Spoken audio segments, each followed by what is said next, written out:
Hello friends, जिन students ने UP police के लिए फॉर्म अप्लाई कर दिया है उनके लिए यह वीडियो बहुत ही ज़्यादा खास होने वाली है, क्योंकि हाल ही में यूपी पुलिस की तरफ से एक नया नोटिस आया हुआ है। तो आइए देख लेते हैं। उनकी ऑफिशियल वेबसाइट ने यह पीडीएफ निकाली हुई है। तो यहाँ लिखा हुआ है, उत्तर प्रदेश में आरक्षी नागरिक पुलिस के पदों पर सीधी भर्ती 2023 लिखित परीक्षा की प्रक्रिया का प्रकाशन।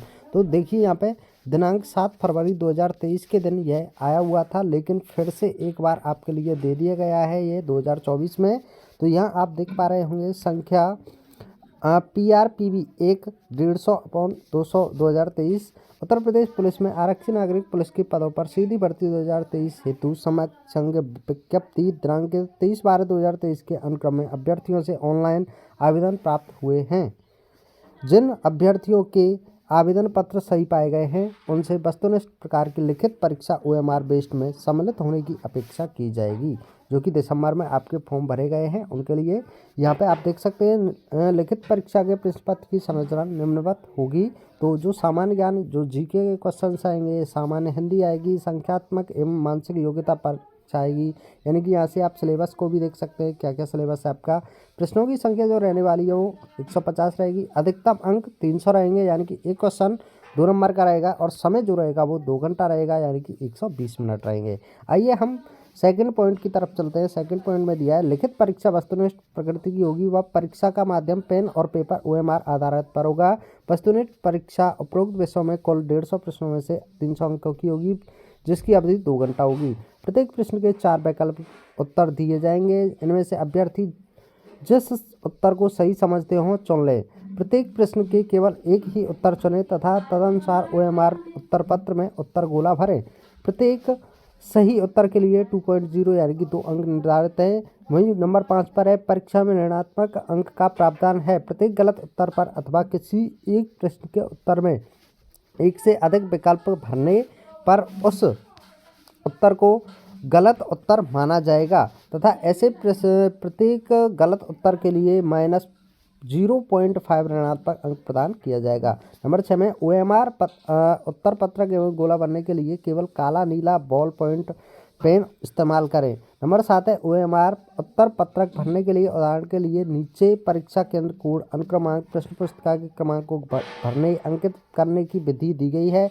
इसी प्रकार से आपको अपने परीक्षा केंद्र कोड, अनुक्रमांक, प्रश्न पुस्तिका क्रमांक तथा 4 नंबर पे है पाली, यानी कि जो आपकी जिस टाइम पर भी आपका OMR पेपर होने वाला है, यह सारी चीज़ें आपको भरनी है। उदाहरण के लिए आपको यहाँ पे OMR सीट दे दी गई है, तो इस तरह की आपकी OMR सीट आने वाली है, यानी कि परीक्षा केंद्र कोड। इसको आप कुछ इस तरीके से भर सकते हैं, जैसे कि 1111 यहाँ पे 04 है तो 1111 वाला गोला कर देना है, 0 वाला है तो 0 गोला कर देना है, 4 नंबर है तो 4 गोला कर देना है।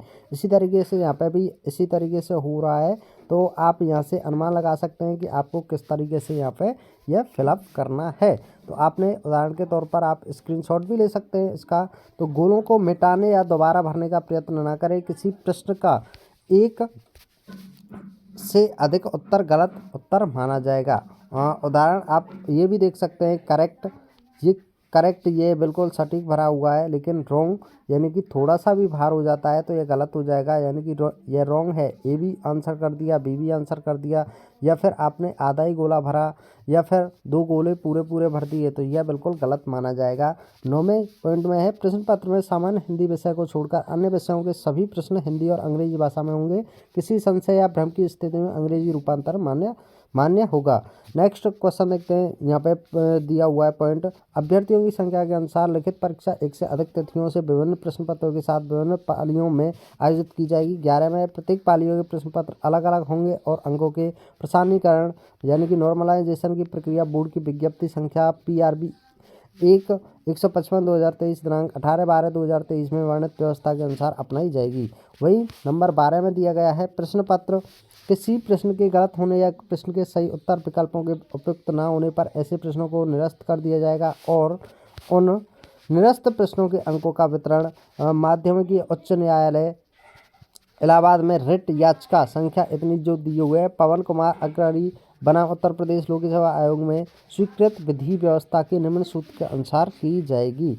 सही उत्तर गुणा निर्धारित अंक बटे सही प्रश्नों की संख्या। ये सूत्र है, आप इसको याद कर सकते हैं। और वहीं 13 और 14 नंबर पर दिया गया है, बोर्ड द्वारा लिखित परीक्षा के लिए विस्तृत पाठ्यक्रम बोर्ड की विज्ञप्ति संख्या इतनी दिनांक 23/12/2023 के द्वारा निर्देशित किया जा चुका है। पाठ्यक्रम के तथ्यात्मक प्रकृति का है और परीक्षा के पश्चात पाठ्यक्रम में संबंधित मामलों पर कोई अपील या आपत्तियां नहीं की जा सकेंगी। नंबर 14 है, यह सूचना सर्वसाधारण के लिए प्रकाशित की जा रही है, अतः जो सूचना इस सूचना विज्ञप्ति माध्यम से उपलब्ध कराई जा रही हैं उनके संबंध में सूचना का अधिकार अधिनियम 2005 के अंतर्गत पृथक से कोई प्रार्थना पत्र स्वीकार नहीं किए जाएंगे और ना ही उन पर बोर्ड द्वारा कोई विचार किया जाएगा। तो ये आपके लिए एक नया नोटिस आया था, ये PDF आई थी। यदि आपने नहीं पढ़ी थी तो हमने यह वीडियो के माध्यम से बता दी है। आप जुड़े रहिएगा हमारे चैनल के साथ। मिलते हैं एक और नई वीडियो के साथ। Thanks for watching. जय हिंद, जय भारत।